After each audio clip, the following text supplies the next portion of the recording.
અમે તો નાના હતા, 7-8 વર્ષના. તો ટપાલ દેવા ભાઈ એવા ને પોસ્ટમેન હતા. હવે મારી બા ટપાલ લેવા ગઈ, મારા મામાની આવી હતી. એ કે તું સમજો છો બટા? એ કે હા. એ કે વિઠ્ઠલભાઈની બેન હે? એ કે હા. હવે અમે મારી બા દાળમાની અને હલોડી એટલે અહીંથી નરોડા થાય એટલું. એ મામા હલોડીના ભાઈ. એ કે લે મારી બેન અહીંયા રહેવા આવી છે. બાપા આ રવિવારે હવે તારે ત્યાં ભાણે આવવું પડશે. મારી બા રોવા માંડ્યા.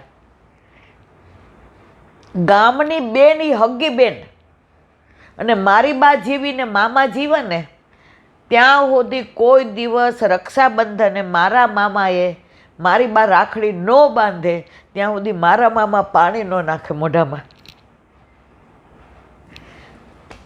તો અહીંયા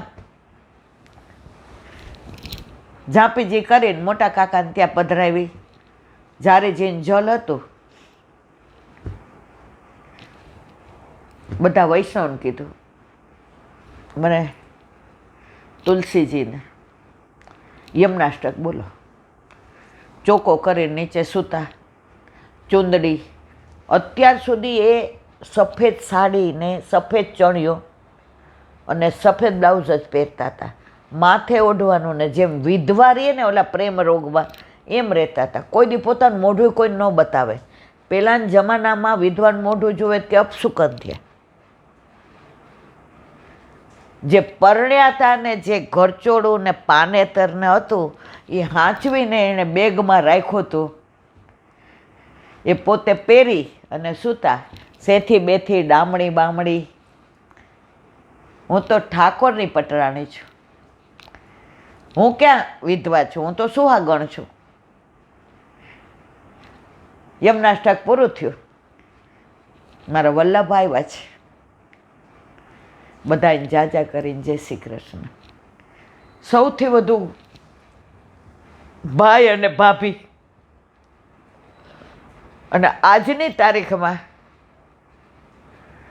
ઠાકોરજી ક્યાંય ગયા નથી. એના છોકરા ને એના છોકરા ને એના છોકરા. તો ઠાકોરજી બધી લીલા, આ હિરલાની લીલા જુઓ, આ એની ભાભીની લીલા જુઓ. આખા ગામને 70% વૈષ્ણવ કર્યા. એમાં કુંભાર હોય કે દરજી હોય. તો તું જ સંગ કોઈ વૈષ્ણવ થાય તો તું વૈષ્ણવ સાચો. તારા સંગનો રંગ ન લાગે ત્યાં સુધી તું કાચો. આવા ભગવદીઓ ભૂતલ પર આજની તારીખમાં બિરાજે છે ને, એટલે પુષ્ટિ માર્ગને ક્યારેય ઊની આંચ નહીં આવે. અંધશ્રદ્ધા અને દેખાદેખી મોટું દૂષણ હોય ને તો આ જ. આમ કરાય, આમ ન કરાય. કાલે આપણે અસારવા ગયા.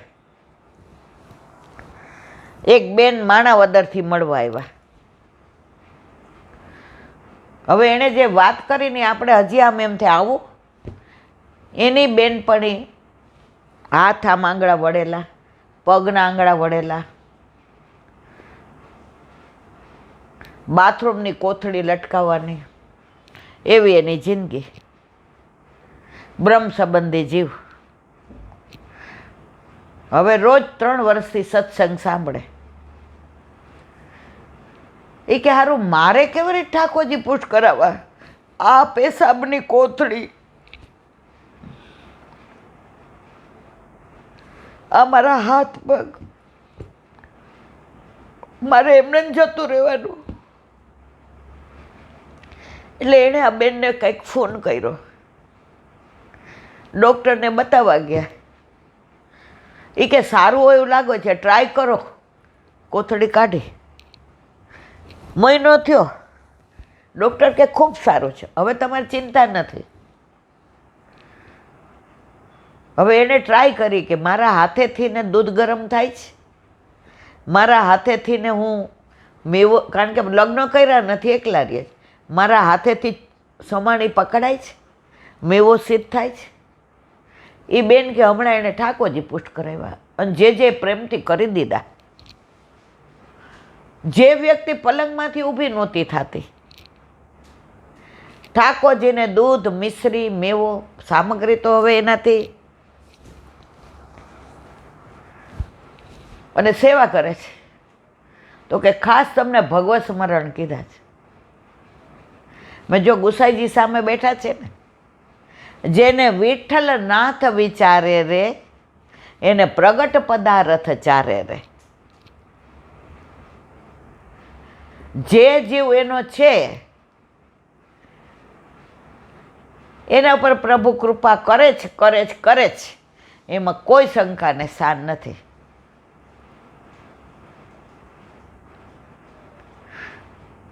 એટલે ઘણાયના ફોન આવે, હું નાની છું એટલે બધા મને બીવડાવે છે. મેં તો બીવે કોણ? ઓલા શાક માર્કેટમાં ભીડ હોય, સિંહના ટોળા હોય ને ત્યાં ભીડ ન હોય. પિંજરામાં પૂર્યા હોય તોય બીએ. તો આપણે તો સિંહના બાળ છીએ, વલ્લભના. આપણે કોઈને તારે પુષ્ટ કરાવવા છે? હા. તારા વર હા પાડે છે. એણે કીધું તું 4 ડે ટાઈમમાં હશે તો હું કરીશ. પણ આજુબાજુ વૈષ્ણવ છે એ કહે છે ઈલાબેનનો આ જ ધંધો છે, બધાને ઠાકોરજી પુષ્ટ કરાવવાનું કહે છે. સાંભળવાનું બધાયનું, કરવાનું આપણું મનનું. ઈલા માસી મારે પધરાવા છે, કાલે 200 મહિનો છે. એ કે મારે તો અમાસે જોવી નથી. મેં તું તારે ગોપાલ આયે સોઈ દિન નીકો. એ કે કાલે પધરાઈ આવીશ. મારા વાલા, ભક્તિને ને ઉંમરને કોઈ લેવા દેવા છે નહીં. આજે આપણી ઉંમરે પધરાવે કે 20 વર્ષે કોમળ એનો ભાવ હોય, એ ઠાકોરજીને આનંદ આવે, એ આપણે અત્યારે બધુંય છે જો ઘરમાં, બરાબર. શું મનોરથ કરી શકીએ છીએ? કશું થતું નથી અમારાથી, કશું જ. ઠાકોરજીને સખડી ધરીએ અને આનંદ કરીએ. એ ઘણી વાર આ બધું રહી ગયું હોય, ટાઈમમાં હોય તો મારો વાલો પછી જે બનાવી એ આરોગી લે છે. તો ભક્તિ તો હંમેશા નાનપણથી જ થાય, પછી તમારાથી કાંઈ ન થાય. કેમ 60 વર્ષે નિવૃત્ત કરી લે છે ગવર્મેન્ટ કે હવે તમે કામના નથી? તો ઠાકોર અને નોકરી કેમ 18 વર્ષે આપે છે? કે તમારામાં બળ છે, સ્ફૂર્તિ છે, તમારામાં એક જોમ છે, તમારામાં કાંઈક કરવાની મનોવૃત્તિ. તો ઠાકોરજી ત્યારે પધરાવાય. એક જોમ છે પ્રભુને પ્રેમ કરવાનું. લગ્નની ઉંમર તો કે 18 ને 21, ક્યાંય 60 વર્ષ લખી જ લગ્નની ઉંમર હે? તો આ જોમ તમારું છે ને પ્રભુને પ્રેમ કરવાનું, એ નાનપણમાં જ હોય. ઘણા એમ કે પરવારીએ ને પછી કરશું, મેં પછી હાવ પરવારી જશો. ઘણા બાના કાઢ્યો, અમારે જુદો ભંડારો નથી ઈલાબેન, જુદું રસોડું નહીં, જુદો ગેસ નહીં. મેં તો એવું ક્યાં વલ્લભે કહ્યું છે કે બધું જુદું? તમે બોમ્બેમાં બિચારા એક રૂમમાં રહેતા હોય, એ ક્યાં જુદું રાખે? અમદાવાદમાં 2 રૂમમાં રહેતા હોય, ક્યાં જુદું રાખે? યથા દેહે તથા દેવે. પુષ્ટિ માર્ગ જે સમજે ને એ આવા બાના ન કાઢે. આ અમુક પ્રસંગો એવા કોકે કીધા હોય મને કે મેં આજે નક્કી કર્યું હતું કે એક નાની વાત કેવી છે, પણ હવે ચલો એ કઈ જ દઈએ. આજનો લાવો લઈજીએ, કાલ ગુરુકુળમાં વિદ્યાર્થીઓ ભણવા આવે, એમાં બધું ગીતાની જ વાતો, કૃષ્ણની જ વાતો, દ્વારકાધીશની, મથુરાધીશની, ગોકુળના કાનોડાને. હવે એક વિદ્યાર્થી અતિશય હોશિયાર, જે 3 વર્ષમાં બધા ભણે ને એ આને 3 મહિનામાં ભણી લીધું, 18 વર્ષનું. ગુરુદેવે કહ્યું કે હવે તારી શિક્ષા પૂરી, તું તારે જા. કે ગુરુ દક્ષિણા? એ કે 3 વર્ષના બદલે તું 3 મહિનામાં ભણી લીધું ને, એટલે 12 તેરી 36 બદલે 33 મહિના તે મારા ચરણમાં ધરી દીધા, એ મારી ગુરુ દક્ષિણા. તો કે કાંઈક મને એવી વસ્તુ આપો જો હું ન્યાલ થઈ જાઉં. ગુરુદેવ કે કામ કરતા, હાલતા, ચાલતા, બોલતા રાધે રાધે, રાધે રાધે શ્યામ મિલાદે. વધુ જોઈતું હોય તો શ્રી કૃષ્ણ શરણમ. એ કે શ્રી કૃષ્ણ શરણમ મારી બાઈ આખો દી બોલે છે, બસ તારે શ્રી કૃષ્ણ શરણમ. ઓલાને મનમાં મજા ન આવી. એ કે આટલો હોશિયાર, આવો મંત્ર દીધો કાંઈ. આ તો મારી બાઈ રોજ બોલે છે. ઘરે આવ્યા, એની બાને કે મજા કે 3 મહિના, હા એ કે 3 મહિનામાં ભણી લીધું. ગુરુદેવે કીધું કે 33 મહિના મારા ચરણમાં ધરી દે. ધરીને આવ્યો. પાછા આવ્યા ગુરુદેવ પાસે. એ કે આ મંત્રનું કાંઈક કરો ને, હા કાંઈક સારું આપો ને. એ કે લા હીરો મને, મેં સંન્યાસ લીધો ને તો હીરો મા બાપ આપ્યો હતો, તારે કાંઈ હોય ને તકલીફ તો આ હીરો લઈ જા, આની કિંમત કરાયા. પછી મંત્ર બદલાવી દો. બોલો રાજી થઈ ગયો કે જો બોલે એના બોર વેચાય. આ મંત્ર તો મારી બાઈ બોલે ને ગામમાં બધાય બોલે, જે હોય શ્રી કૃષ્ણ શરણમાં. આમાં હું નવીન છે. હવે હીરો ઓલા શાકવાળો મળ્યો. એ કે આની કિંમત હું? એ કે 2 કિલો રીંગણા ને 1 કિલો બટેકા. ઓલો કે ગુરુદેવે હીરો સારું આપ્યો. વળી અનાજવાળાને ત્યાં ગયા. એ કે આખા વર્ષનું અનાજ લઈ જા. એ કે મારે ખાલી કિંમત કરાવીશ. ગુરુદેવ કીધું વેચવાનું નથી. એમ કરતાં ઝવેરી સુધી પહોંચ્યા. ઝવેરી હીરો જોઈને કે અમારી દુકાનમાં જેટલો માલ છે એ બધો લઈ જા. એ કે હીરાની કિંમત આટલી? એ કે હજી આનાથી વધુ. તો હીરાના જેના પાસેથી હીરો અમે લાવીએ ને હીરા, એની પાસે જાને તો આની કિંમતનો તો કોઈ પાર નહીં. એ કે ના, હવે મારે આ ગામની બહાર ન જવું. હીરો લઈને પાછો આવ્યો. ગુરુદેવ કે કેમ? એ કે આનું તો શું વાત કરું. એ કે કેમ? એ કે શાકવાળાએ આ કીધું, અનાજવાળાએ આ કીધું, કાપડવાળાએ આ કીધું, ઝવેરીએ આ કીધું.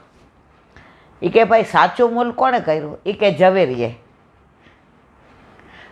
શાકવાળાને આ હીરાનું મૂલ શાક જેટલું, કાપડવાળાને કાપડ જેટલું, અનાજવાળાને અનાજ જેટલું, પણ ઝવેરીને મૂળ પારખી ગયો. તો શ્રી કૃષ્ણ શરણમ મમ મંત્ર છે ને એ ઝવેરી જ પારખે. તું શાકવાળો છો, તું આને ન પારખી હકો. ગુરુદેવ પારખી ગયો. આ હીરો રાખો તમારો. ત્યાંથી ચાલુ કર્યું શ્રી કૃષ્ણ શરણમમાં. ઘરે આવ્યા એટલે એની બા ઠાકોરજીને પોઢાડતા હતા.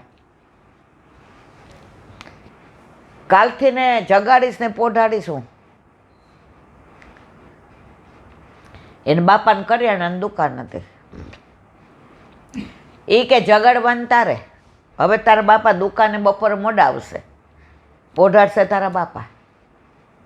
શ્રી કૃષ્ણ શરણમમાં એવો મંત્ર લાધી ગયો કે એનો દીકરો બીમાર પડે તો કાનમાં શું બોલે? શ્રી કૃષ્ણ શરણમમાં. એના મા બાપને કાંઈ તકલીફ હોય તો શ્રી કૃષ્ણ મહામંત્ર. પણ ઝવેરી પારખે. મારા ને તમારા જેવા શું કહે? જે કહેતા હતા વચનામૃતમાં, એ કે ઘણે અમારા ઘરે આવે ને કાંઈક એવું કરી દ્યો ને, હમણાં ધંધામાં કાંઈ હરખાઈ નથી, એટલે અમે એમ કહીએ કે અષ્ટાક્ષર બોલો. હવે એ નહીં, એ તો બોલ કરીએ, એને એમ કે અમે કાંઈક ધુમાડા કરી દેશું, અગરબત્તી ને કાંઈક કે એને. અમે કીધું અમારો મંત્ર આ જ, અમારો વલ્લભ એમને આ જ આપ્યો છે. નિરાશ થઈ જાય કે કાંઈક ધુમાડા બુમાડા થાય તો અમને મજા આવે. તો આ મહામંત્ર વલ્લભે આપણને આપ્યો છે મારા વાલા. ઝવેરી હોય એને સમજણ પડે. ચાચા હરિવંશ આ મંત્રથી ને યમુના ઉપર ચાલીને ગયા હતા, અને આપણે આ મંત્ર શાકવાળા છીએ, 2 કિલો રીંગણ ને 1 કિલો બટેકા. બોલો વલ્લભાધીશ.